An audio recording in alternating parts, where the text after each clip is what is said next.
I had always trusted my husband. For years, he was my partner in everything, someone I believed I could place my entire life in without fear. But in the past few months, something had started to change. He came home later than usual, turned off his phone whenever he was in the house, and every time I asked why, his answers were short and cold. "It's just work." At first, I tried to believe him, but little details began piling up. Clothes that carried strange scents, the distant look in his eyes whenever I questioned him, the way he quickly changed the subject during certain conversations. My heart screamed that something was wrong, but my mind refused to accept it. That's when the idea began haunting me night after night. What if I hid a camera in the house? I didn't want to be the suspicious wife, but the doubt was eating me alive. Sleeping next to him had become a torment, because I no longer knew if I was sharing a bed with a stranger. One morning, while he rushed off to work, I gathered my courage.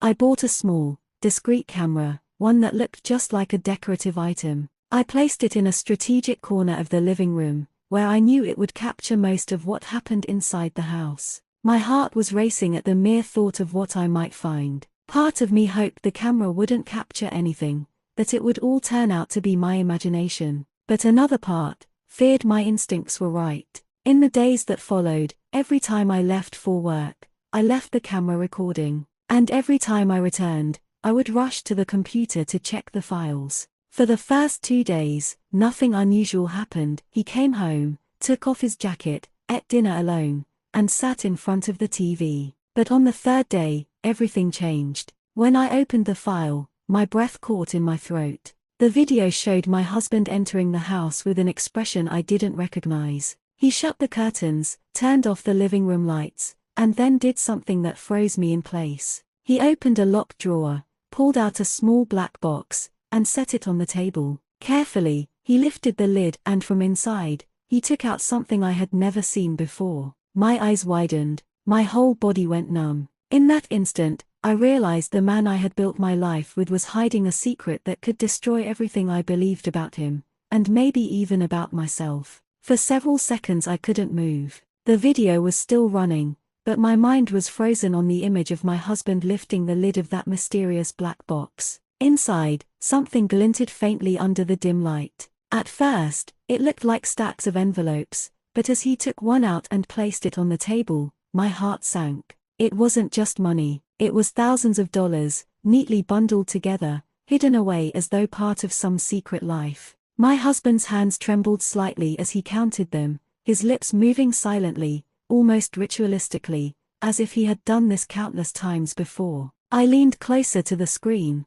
my pulse thundering in my ears. I knew our finances, I knew our accounts, our bills, every expense we shared. Where was this money coming from? And why was it hidden from me? But that was only the beginning. After he finished counting the cash, he pulled out another item from the box, something that made my blood run cold. It was a small phone, unlike the one he used daily, a burner phone. He held it in his hand for a long moment, staring at the black screen, before finally powering it on. The video showed him dialing a number with unsettling familiarity. I couldn't hear the conversation, there was no audio on the feed, but I could see his face. The soft smile that appeared, the relaxation in his features, the way his eyes lit up. Whoever was on the other end of that call, it wasn't just business. And then, the unthinkable happened. Moments later, he stood, paced the room, and began talking animatedly into the phone. His gestures were full of passion, his head tilting as though listening intently. At one point, he even laughed, his body shaking in a way I hadn't seen in months. I felt something sharp twist inside me. The man who had been so distant, so cold with me, still carried warmth and joy, but he was giving it to someone else. He ended the call, set the phone aside, and reached back into the box. This time, he pulled out a photograph. My stomach churned. I couldn't make out the image from the angle of the camera, but I saw the way he held it gently, reverently, like a treasure. His thumb brushed across the surface, and a tender smile curved his lips. I had never seen him look at me like that, not in a long time. Tears blurred my eyes, but I forced myself to keep watching. The truth was unrolling before me like a slow, merciless storm. The video continued. He tucked the photo back, carefully hid the money and the phone, locked the box, and slid it back into the drawer. His face shifted again, like he was putting on a mask. By the time he sat on the couch and turned on the TV, he looked like the same detached man I'd grown used to over the past months. But I knew better now. I had seen a glimpse of the truth behind the mask. I leaned back in my chair, shaking. Every piece of me wanted to believe there was an explanation. Maybe it was work-related, maybe the money had a logical source, maybe the phone was for emergencies. But the way he smiled at that photograph, the way his body softened with affection when he held it, told me this was not about business. It was about someone. And whoever that person was, they had stolen something from me long before I even realized it was gone. I closed the laptop and pressed my trembling hands against my face. My life was splitting into two realities, the one I thought I knew, and the one the hidden camera had just revealed. One thing was certain, I couldn't ignore it anymore. The black box was the key to everything, and I needed to find a way to get to it with my own hands before he realized I already knew. That night, I barely slept. I lay beside him in bed, staring at the ceiling, listening to the steady rhythm of his breathing. To anyone else, it would have seemed peaceful, innocent even. But to me, every exhale was a reminder of the secret life he had hidden away inside that black box. I wanted to shake him awake and scream, "Who are you talking to? Where did all that money come from? Who's in that photograph?" But I couldn't. If I confronted him now, without proof in my hands, he would only lie, as he had been doing for months. And I needed the truth. By morning, I had a plan. I knew the box was kept in the locked drawer of his desk. And I knew he carried the key with him almost everywhere. That meant I had to find a way to get to it when he least expected it. The idea terrified me, but desperation was stronger than fear. The following day, I watched him carefully. As he dressed for work, he absent-mindedly placed his keys on the nightstand while buttoning his shirt. My eyes darted toward them, a flash of temptation surging through me. But then he scooped them up again, tucked them into his pocket, and kissed me goodbye as if nothing were wrong.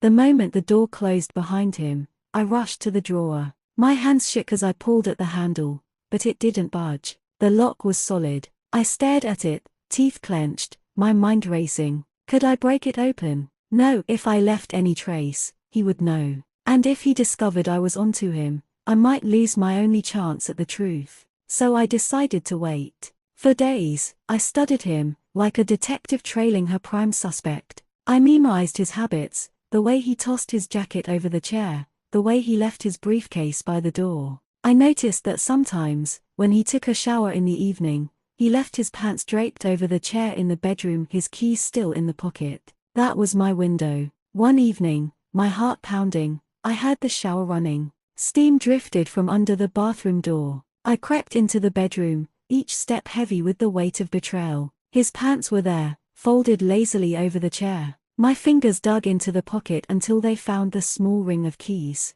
My hands trembled so violently I could barely hold them. My chest felt as if it would burst from the drumbeat of my heart. I padded across the room, knees weak, and approached the drawer. The sound of the water crashing against tile filled the silence, masking the sound of the tiny metallic clicks as I tried each key. 1. Nothing. 2. Still nothing. Then, with the third click, the lock released. For a second, I froze, half terrified he would burst out of the bathroom and catch me red-handed. But the shower continued, and I pulled the drawer open. There it was, the black box. It was smaller than I remembered from the video, sleek and unassuming. My reflection stared back at me from its glossy surface. I lifted it out of the drawer, my pulse hammering. For a moment, I just held it in my hands, paralyzed by the weight of what it represented. Then I opened it. Inside was everything I had seen on the recording, the bundles of cash, crisp and carefully stacked, the burner phone, its screen now dark, and finally, the photograph. I picked it up with trembling fingers. It was a picture of a woman. She was younger than me, with long dark hair, a bright smile, and eyes full of life. She was beautiful. My stomach twisted, my breath caught in my throat. On the back of the photo, in my husband's unmistakable handwriting, were the words, "For the love of my life." I nearly dropped it. My knees buckled, and I had to grip the edge of the desk to keep from collapsing. A cold sweat broke across my skin. My worst fear wasn't just confirmed, it was far worse than I had imagined. This wasn't just a fling, a passing mistake. This was love. And the money? Why was there so much? Was he supporting her? Planning a new life with her? Every possibility clawed at my mind like sharp talons. The sound of the shower stopped. My heart seized. I stuffed everything back into the box, snapped it shut, and hurriedly returned it to the drawer. My fingers fumbled to lock it again, but I managed just as the bathroom door creaked open. I barely had time to shove the keys back into his pocket and sit on the bed, feigning calm, as he stepped out wrapped in a towel, water dripping from his hair. He smiled faintly at me, an empty smile that no longer reached his eyes. I forced myself to smile back, though my heart was shattering inside my chest. Because now, I knew, and sooner or later, he would know that I knew. The moment I saw her face, etched forever into that glossy picture, something inside me broke. That smile wasn't just for the camera, it was the kind of smile that carried secrets, warmth, intimacy, and the words on the back, "For the love of my life," cut me deeper than any blade could. That night, I lay in bed next to him again, but now I couldn't even bring myself to look at his face. I replayed the video over and over in my mind, her photograph burned into my memory. Every time he shifted, every time he sighed in his sleep,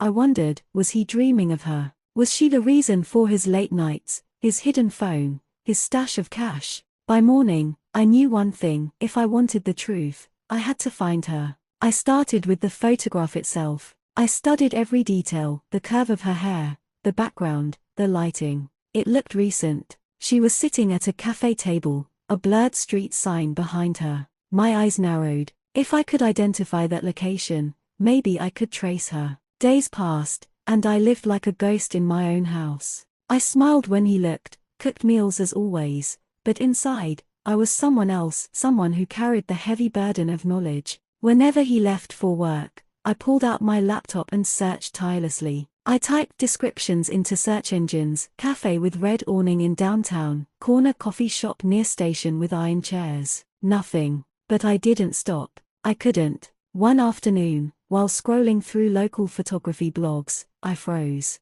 There it was. The same cafe, the same red awning, the same street sign. A cozy place tucked away just 3 miles from our home. My stomach dropped. She was close. Too close. The next day, I made up an excuse about visiting a friend and walked there, heart pounding the entire way. The cafe was small but elegant, with golden light spilling through its wide windows. I stepped inside and sat down, my eyes scanning every corner. Part of me expected her to be there instantly, as if fate would deliver her straight into my line of sight. But she wasn't. Still, I couldn't shake the feeling that her presence lingered. The barista smiled politely, asking if I wanted coffee. My hands trembled as I ordered. As I sat, pretending to scroll through my phone, I noticed the wall lined with photographs, customers captured laughing, sipping, smiling. And then I saw it. Her again, the woman from the photograph. She was in a picture on that very wall, her radiant smile aimed at the camera, a latte in her hand.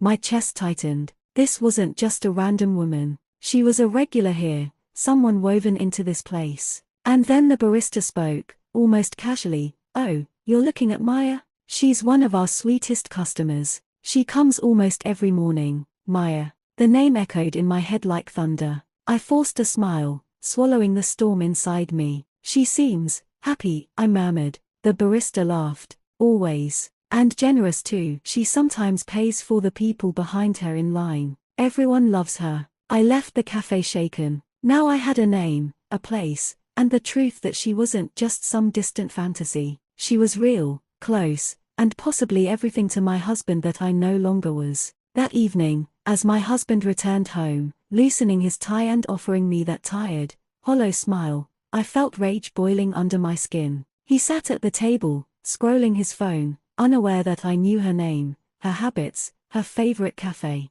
unaware that his secret world was crumbling piece by piece in my hands. I wanted to scream, to throw the photo in his face and demand answers, but I held back. Because now, this wasn't just about betrayal, it was about power. I wasn't going to confront him yet. Not until I knew everything. Not until I was ready to decide whether to burn his secret life to the ground or to use it to destroy him slowly, piece by piece. For now, I would keep watching, keep listening, keep playing the perfect wife. But inside, I was no longer the same woman. I was a shadow, hunting in silence. And sooner or later, he and Maya would learn what happens when the truth is uncovered by someone who has nothing left to lose. By now, my husband's routine had become a map I knew by heart. He left at 8 a.m. sharp, briefcase in hand, tie knotted perfectly. He returned just after 7 p.m., his smile rehearsed, his excuses polished. But between those hours, I knew he wasn't always at work.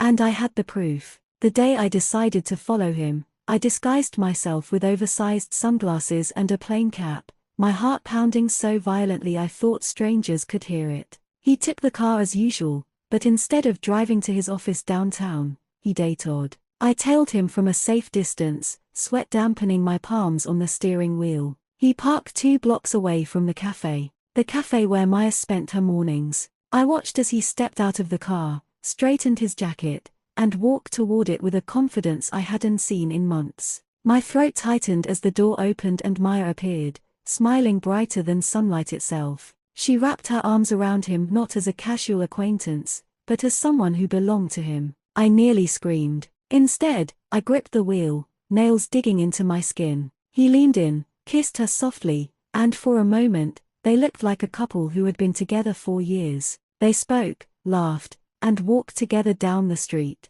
I followed carefully, my chest tightening with each step they took away from me and deeper into their secret world. They didn't head to a hotel, not that day. Instead, they strolled through a park, stopping at a bench like 2 teenagers in love. He reached into his pocket, pulled out something, and handed it to her. My eyes strained through the binoculars I had brought. It was money, a bundle of it. She hesitated, shook her head, but he insisted. She finally took it, hugging him again, whispering something in his ear that made his face light up in a way it hadn't for me in years. That's when I realized the truth wasn't just betrayal, it was investment. He wasn't just loving her, he was funding her, supporting her life in ways he had denied me. I drove home in silence, my hands numb on the wheel, tears threatening to blind me. Rage and heartbreak battled in my chest like fire and ice. When he returned that evening, smelling faintly of Maya's perfume, I wanted to tear him apart.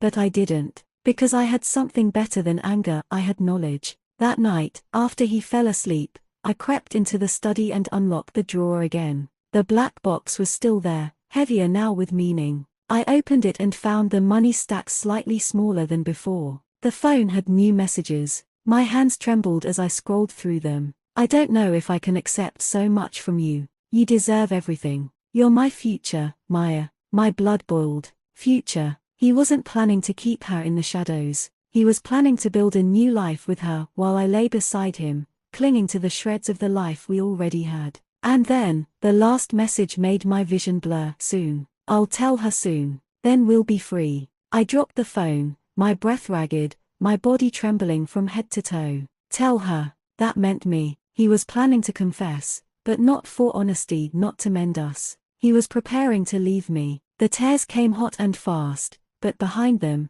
something else rose. A dark, calm clarity. If he thought he could discard me like a worn-out chapter in his story, he was wrong. I wasn't going to sit quietly and wait for him to destroy me. No, I was going to write the ending myself. From that night onward, something inside me shifted forever. My husband thought he was weaving a careful web of lies, thought he was the mastermind controlling every thread. But in truth, he had already trapped himself and I was the spider, waiting. Every morning, I put on the same mask I had perfected for years, the smile of a dutiful wife, the warm voice asking how his day would go, the soft kiss on his cheek before he left. He didn't notice the hollowness behind my eyes, or maybe he didn't care. After all, his attention was no longer mine. But behind that mask, I was building my plan. The first step was silence. I couldn't let him suspect that I knew. So I laughed at his half-hearted jokes, cooked his favorite meals,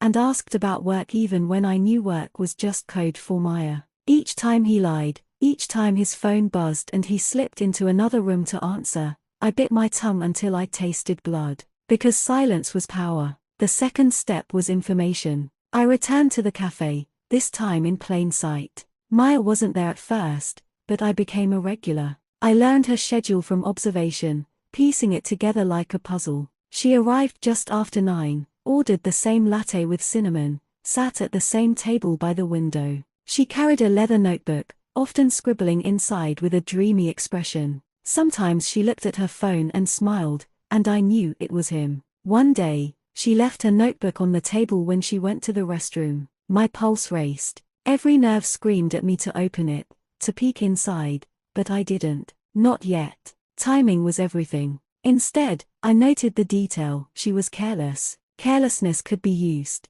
The third step was patience. For weeks, I gathered pieces. I copied his burner phone messages late at night, taking pictures with my own phone. I tracked his withdrawals from the bank, lining up the missing cash with the money he gave her. I collected every detail like evidence in a trial. Because one day, there would be a reckoning, and I would need to deliver the final blow with precision. But as I gathered information, something unexpected happened. I began to understand her. Maya wasn't just a faceless woman stealing my husband, she was a person with her own rhythm, her own little quirks. I watched her laugh with the barista, hug an old woman she seemed to know, pet stray cats outside the cafe. She wasn't a villain in her own story. That realization cut me deeper, because it meant the real villain was the man I had promised to love until death. And yet, I couldn't decide what hurt more, his betrayal, or the fact that part of me still longed for the man he used to be. Nights became torture. I'd lie awake, staring at him as he slept, wondering if the lies slipped into his dreams as easily as they spilled from his lips. Sometimes I wanted to shake him awake and scream until he admitted everything. Other times, I wanted to let him keep dreaming so that the fall would be even harder when it came. But then came the message that sealed my resolve. Late one night, as he slept soundly, I unlocked the black box again. The burner phone buzzed in my hand. A new message from Maya flashed on the screen. I can't wait for you to finally tell her. I don't want to hide anymore. I want us to be real. My chest constricted, my throat burned. He had promised her that he would tell me, that he would leave me, that everything I had built, every sacrifice I had made, every dream I had poured into our marriage, was disposable. I stared at his sleeping face, so calm, so peaceful. My hand trembled as I hovered over him, the phone clutched tight. I could wake him, I could end it all right there, but I didn't, because ending it then would give him control, and I was done letting him hold the power. So I kissed his forehead, whispering softly, "Good night, love," while my heart burned with rage. He didn't stir. He didn't hear the venom beneath the sweetness. But soon, he would. And when the mask finally fell, when the truth spilled out like poison, he would realize too late that the woman he thought was weak, naive, blind, had been watching the whole time. And I would not forgive. I would not forget. I would not lose. The morning of the reckoning began like any other. He kissed me goodbye, muttered something about an important meeting, and left with the same scent of cologne that used to make my heart race. I watched from the window as he walked down the street, phone already pressed to his ear, his smile wide. Not for me, never for me anymore. But I wasn't just the wife today. I was the hunter. Over the past weeks, I had pieced everything together. His patterns, her routines, the lies that filled the gaps between them. And now, the trap was ready. I had reserved a private room at one of the city's most exclusive restaurants, the kind of place where reputations could be destroyed with just a whisper. I sent an anonymous message to Maya from his burner phone, pretending to be him. It was simple, just a few words: "Tonight, 7 p.m, no more hiding. It's time she knows. Meet me." Then, on his personal phone, I left a handwritten note tucked into his jacket pocket, words crafted to pierce him like a dagger: "Dinner tonight at 7. We need to talk." No excuses. I wanted them both there. I wanted the truth to crash into them like a storm. No escape, no more lies. When evening fell, I dressed with deliberate care. A black dress that clung to me in all the right places, heels that clicked like gunshots against the pavement, and a necklace he had given me years ago, when his love still felt real. I wanted him to see what he was throwing away.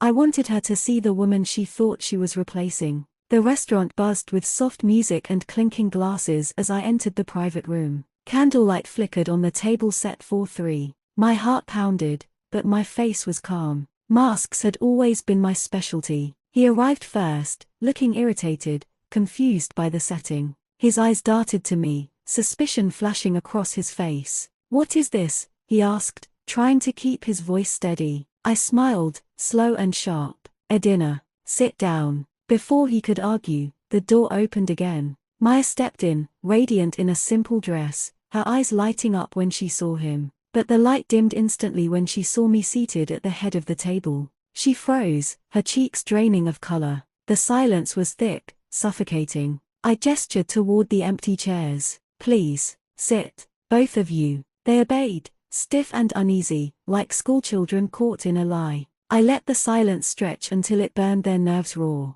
Then, with measured calm, I placed the burner phone in the center of the table. You left this at home, I said, my eyes locked on him. And curiosity, well, it led me to answers. He paled, his lips parting as if to speak, but I raised a hand. Don't, not yet. I turned to Maya. I know about the cafe, the hotel receipts, the lies he fed you, the lies he fed me. I know everything. Tears welled in her eyes, but she didn't deny it. She looked at him instead, waiting, hoping for him to finally be honest. And he failed her, just as he had failed me. It's not what you think, he began, his voice shaky. I laughed, cold and sharp. Don't insult me, not here, not now. I pulled out the photos, the messages, the proof I had gathered piece by piece. I spread them across the table like cards in a cruel game. Each one struck like a blade, the selfies, the texts, the receipts. Evidence he could never erase. His face crumbled, the mask finally shattering. Maya pressed a hand to her mouth, horrified by the sheer weight of the deception. And I, calm, composed, deadly, leaned back in my chair. You promised her a future, I said softly, and you promised me a lifetime. But you gave us both nothing but lies. The silence that followed was unbearable. His eyes darted between us, desperate, searching for forgiveness that neither of us would give. Maya was the first to stand. Her voice trembled, but her resolve was clear. I won't be part of this anymore. She turned to me, her gaze full of regret. I'm sorry, truly, I didn't know. Then she left, the door closing behind her with a finality that echoed through the room. And then it was just us, husband and wife, betrayer and betrayed. I leaned forward, my voice a whisper laced with steel. You thought I was blind, you thought I was weak, but I saw everything. And now you have nothing, not her, not me, nothing. For the first time, I saw true fear in his eyes. Not anger, not arrogance, fear. Because he finally realized the truth. The woman he had underestimated, the wife he had betrayed, was the one holding all the power now. I stood, smoothing my dress, and left him sitting there among the ruins of his lies. I didn't look back. That night, as I walked out into the cool air, I felt something I hadn't felt in months: freedom. Because betrayal had tried to break me, but instead, it had forged me into steel. And he would spend the rest of his life choking on the taste of his own lies. The door of the restaurant closed behind me with a heavy thud, but in my heart it sounded like liberation. For the first time in years, I wasn't carrying the weight of his lies. The night air was cool, sharp against my skin, but instead of shivering, I breathed it in like medicine. I didn't go home that night. Home was no longer ours, it was a battlefield soaked with memories I no longer wanted. I checked into a small boutique hotel on the other side of town, paid in cash, and collapsed onto the bed fully dressed. Sleep came slowly, but when it did, it wasn't haunted by his shadow. The morning sun spilled through the curtains, and for the first time in months, I woke up without dread. The silence was no longer suffocating, it was peace. But peace didn't mean the war was over. When I finally returned to the house, he was waiting in the kitchen, unshaven, eyes bloodshot, his phone buzzing with unanswered calls. He looked smaller, weaker. Please, he began, voice cracked. We can fix this. Don't throw everything away. I stared at him, cold and steady. You threw it away, piece by piece. With every lie, every secret meeting, every text you sent her. The marriage you're begging me to save doesn't exist anymore. It died long before last night. His hands shook as he reached for me, but I stepped back. Don't touch me. For a moment, rage flickered in his eyes, as though he wanted to blame me,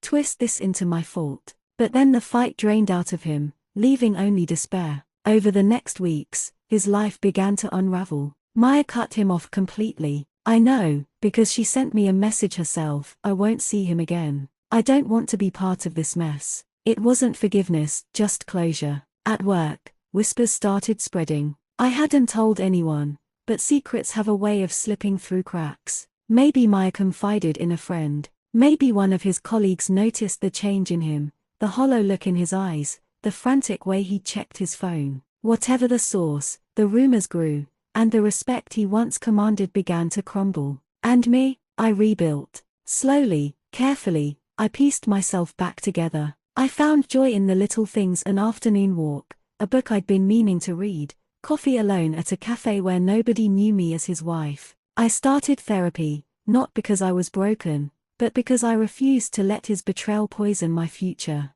One day, weeks later, he showed up at my hotel unannounced. He looked thinner, more desperate than ever. His suit was wrinkled, his tie crooked. He clutched a bouquet of wilted roses, as if flowers could erase the devastation. "Please," he begged again, his voice raw. "Give me another chance. I'll do anything." I studied him for a long moment. This was the man I had once loved, the man I had built dreams with. But now, he was just a stranger standing in front of me, drowning in the consequences of his own choices. "You had your chance," I said softly. "Every day for years, you had your chance. And you chose lies. You chose her. Now you live with it." I closed the door gently, leaving him on the other side. This time, I didn't cry, because I had finally learned the truth. Betrayal doesn't define me, survival does. And survival had made me stronger than I ever imagined. As I lay down that night, the silence was still there, but it wasn't heavy anymore.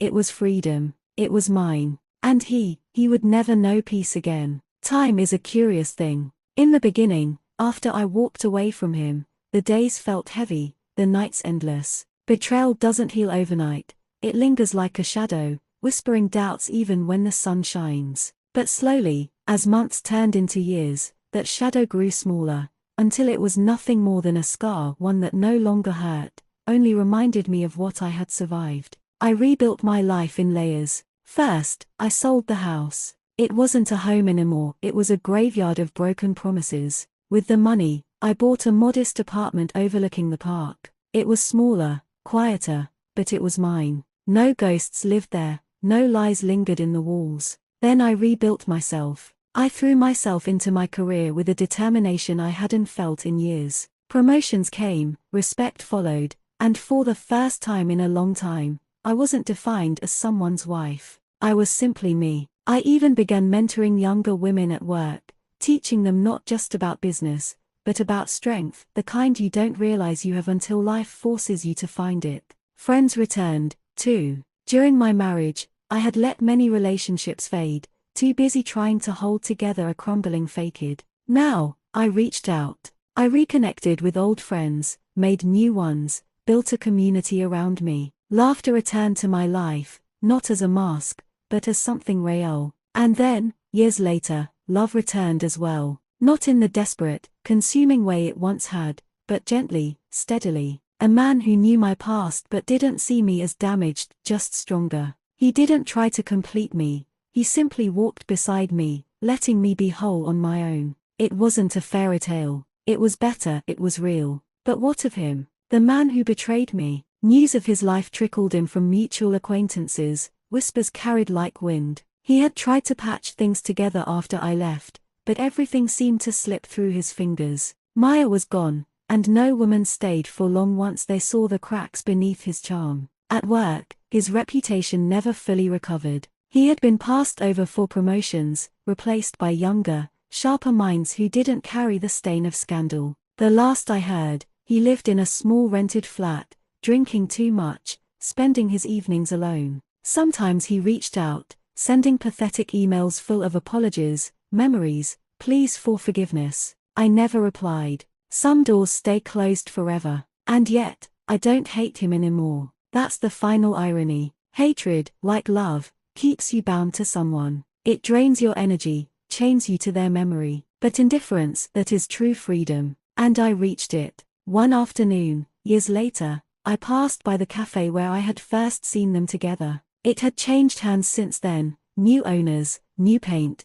a different menu. But I paused at the window anyway, looking at the table where the old me had once sat, trembling with shock and pain. I didn't feel anger. I didn't feel grief. I felt gratitude, because betrayal had broken me once. But in breaking, it had forced me to rebuild stronger, sharper, freer. It had given me a life I never would have discovered otherwise. I walked away from that cafe with my head high, the sun warm on my face, and a quiet smile playing at my lips. The past no longer held me. The future was mine. And him? He was nothing more than a story I once lived through, a warning, a scar, a ghost fading into silence. Years passed, and life unfolded in ways I never could have imagined on that night when I placed the burner phone on the restaurant table. The woman I was then feels like another person entirely, a ghost I sometimes glimpse in old photographs but hardly recognize. That woman was broken, trembling with rage and grief,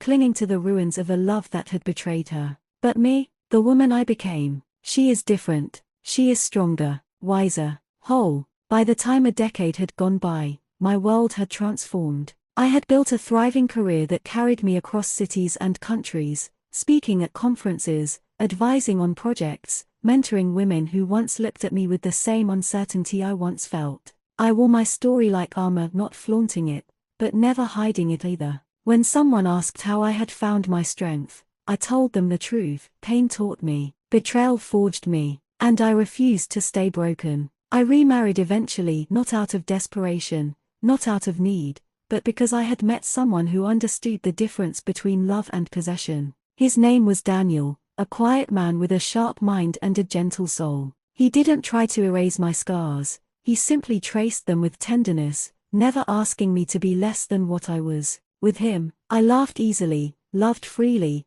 and never once felt the weight of doubt pressing on my chest at night. We built a home together filled with warmth, not silence. And when children came into our lives, two bright-eyed twins with his curiosity and my stubborn streak, the house rang with noise and chaos, the kind that once would have frightened me but now made me feel alive. And yet, life has a way of circling back. It was a rainy evening when I saw him again. I hadn't planned it, fate simply placed us on the same street. He was older, of course, his hair graying, his shoulders stooped. But more than time, it was regret that aged him. His suit was worn, his shoes scuffed, his eyes dulled by years of loneliness. He was standing outside a liquor store, clutching a bottle in a brown bag, when our eyes met. For a moment, the years fell away. I saw the man I had once loved, the man who had once whispered promises into my ear under a starlit sky. My heart did not race, my stomach did not twist. I simply looked at him, and he looked at me. He recognized me instantly. His lips parted, trembling.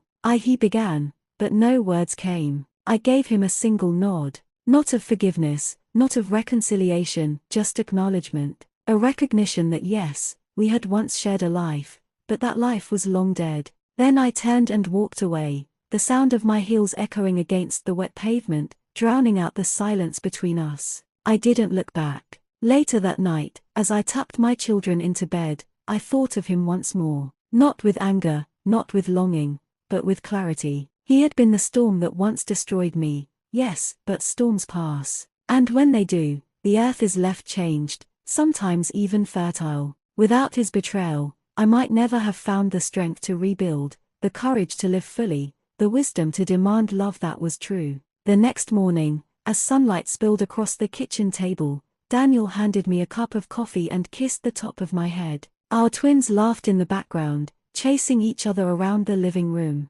And in that moment, I felt something deep, unshakable, peace, true, lasting peace. Because life had come full circle, the past had been faced, endured, and left behind. The scars were still there, yes, but they were no longer wounds. They were proof. Proof that I had survived, proof that I had grown, proof that even betrayal could not define me. I was not the woman who was broken. I was the woman who rebuilt herself from the ashes. And that, I realized, was the greatest victory of all. Years after that rainy night when our eyes had met on the street, I never saw him again. Perhaps he moved away, perhaps the city swallowed him whole, perhaps he simply faded into obscurity, a man defined only by his own mistakes. But I didn't need to see him anymore. His chapter in my life was over, and the story had long since shifted to something greater. My children grew, filling my days with laughter, challenges, and the kind of love that doesn't demand perfection but thrives on presence.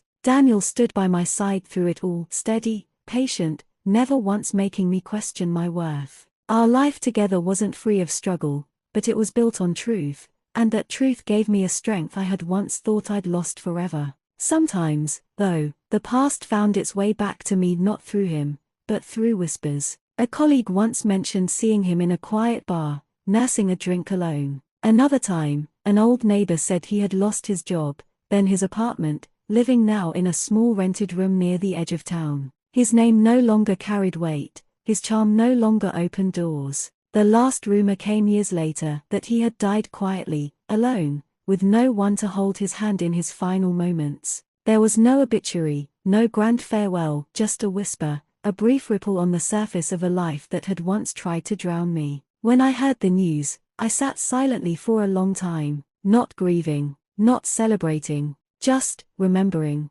Remembering the girl I once was, the woman who had nearly lost herself in his lies. Remembering the fire of betrayal, the ashes I had risen from. And then I closed my eyes and let it go. Because his ending was not my ending. His downfall was not my story. My story was survival, renewal, triumph. On the evening of my 50th birthday, surrounded by friends, family, and the life I had built with my own hands, I raised a glass. My children smiled, Daniel squeezed my hand, and laughter filled the room. I thought back to the night of the burner phone, the night when I first saw the truth. Back then, I had thought my life was over, that betrayal had ended me. But in reality, it had only begun. Because betrayal was not my identity. Strength was, and as I looked around that room filled with light and love, I knew one thing with absolute certainty: I had won. Not against him, but against the darkness he tried to leave in me. And that was the true ending of the story.